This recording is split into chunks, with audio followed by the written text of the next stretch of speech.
Olá, esse é o programa Conversando com o Cardiologista.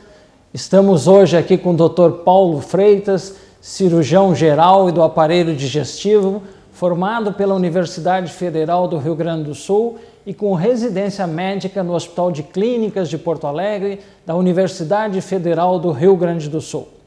O Dr. Paulo Freitas trabalha no Hospital de Caridade, no pronto-socorro, é um socorrista de longa data, com grande experiência, e no bloco cirúrgico, desempenhando as suas atividades mais visando a área digestiva.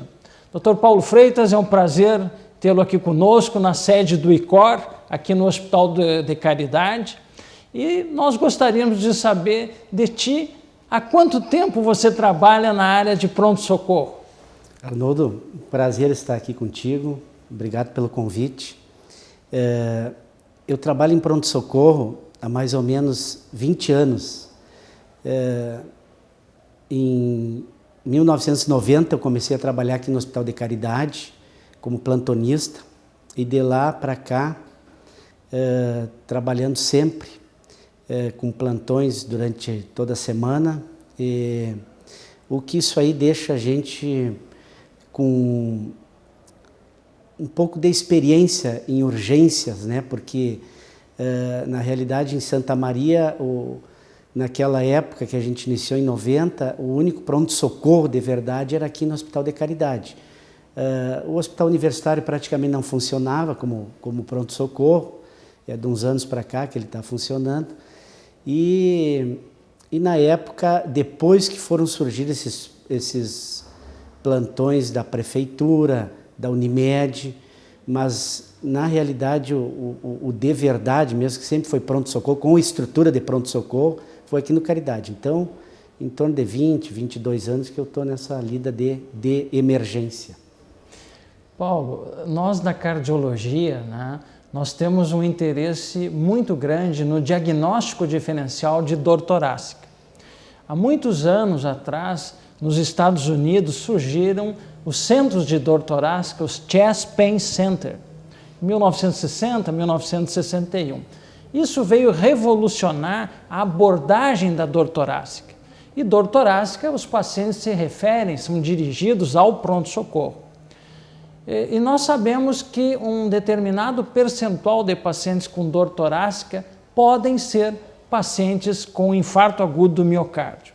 Então, a grande preocupação dos cardiologistas com o desenvolvimento desses centros de dor torácica era evitar que esses pacientes saíssem do pronto-socorro e estivessem infartando e viessem a alcançar o óbito, né? Então, por isso surgiram várias estratégias de abordagem desses pacientes. Então, como você falou, dentro de todo esse período de 20 anos do Hospital de Caridade no pronto-socorro, uma grande experiência, e eu me lembro da época da faculdade, eu sei que tu era aí namorado da cardiologia e depois acabou nos abandonando e foi para a cirurgia do aparelho digestivo. Como você aborda a dor epigástrica, que é uma dor torácica? Como é que você faz o diagnóstico diferencial tendo essa experiência de socorrista e sendo um cirurgião do aparelho digestivo? Bem, a dor epigástrica e a dor abdominal em si é sempre um desafio. O abdômen são vários órgãos, várias estruturas que podem adoecer.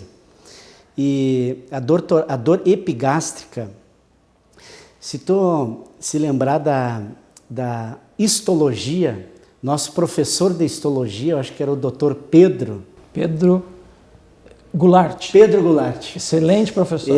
Então o Dr. Pedro nos dando aula de histologia lá, a gente via aqueles caracolzinhos, aqueles embriãozinhos e pensava, mas pô, por que eu vou usar isso aí um dia na minha vida? Com o passar do tempo, tu vai ver que tudo que tu vai estudar, que tu vai aprender, tem um significado. Bom, se tu pensar na embriologia, os nossos órgãos abdominais, eles derivam do intestino proximal, médio e distal. Do intestino proximal originam estômago, fígado, pâncreas, vias biliares e duodeno. Essas estruturas proximais normalmente vão dar uma característica de dor visceral epigástrica. Essas estruturas normalmente dão dor epigástrica. Do intestino médio, do que deriva o jejuno, o íleo e o cólon, 1/3 do cólon, incluindo o apêndice secal, dão dor periumbilical. Derivados do intestino distal estão as outras estruturas, os 2/3 distais do cólon, útero, bexiga e o reto. Essas estruturas dão dor suprapúbica ou no quadrante inferior. Então isso aí tu já começa a pensar num raciocínio para a tua dor epigástrica.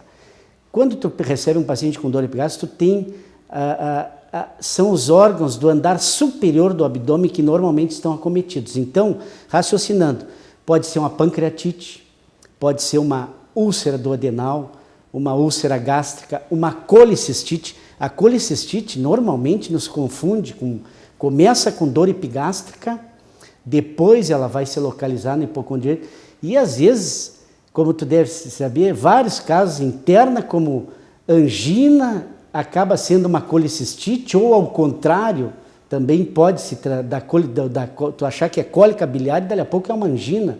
Então isso aí, realmente o abdômen nos traz surpresas, mas tu tem que ter uma linha de raciocínio. Qual é os órgãos nessa localização que podem dar dor epigástrica? Do intestino proximal. Mas vamos mais além. Uma pneumonia de base já é um órgão torácico, pode me dar uma dor epigástrica, né? Eu esqueci de falar dos órgãos retroperitoneais para nos levar a um raciocínio.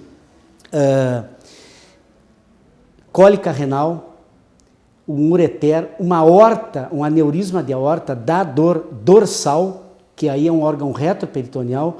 A anatomia, então é importante tu saber a anatomia para poder ter uma linha de raciocínio com relação à tua dor epigástrica. Mas basicamente isso, dor epigástrica, vamos pensar nessas patologias de colicistite, a apendicite começa com uma dor normalmente periumbilical, até não é epigástrica. A apendicite começa com dor periumbilical, que é uma dor visceral, que é uma dor que o paciente não define direito. Isso tudo em função da inervação do abdômen. A dor visceral é uma dor que ela é bilateral, ela entra na medula bilateral. Os órgãos, as vísceras, o mesentério, eles dão inervação bilateral, enquanto que o peritônio ele é unilateral. Então, quando o paciente começa a ter irritação peritoneal, ele vai ter dor de um lado só. Paulo Freitas, nós estamos chegando ao final do primeiro bloco e eu agradeço tu ter lembrado aqui das aulas de embriologia com o Dr. Pedro Goulart, da grande equipe, do grande staff comandado pelo Dr. Alberto Heitor Schmidt. E como nós sabemos, né, Paulo, nós já andamos aí por vários serviços no Brasil e no mundo e podemos dizer que aquela cátedra realmente era uma cátedra diferenciada e que nos fez ter esse conhecimento dentro da embriologia com aulas magníficas, né? Mas nós vamos para o intervalo e depois gostaríamos que você colocasse o que você utiliza de recursos no pronto-socorro do Hospital de Caridade, além do teu conhecimento, da tua semiologia, o teu aparato de exames complementares.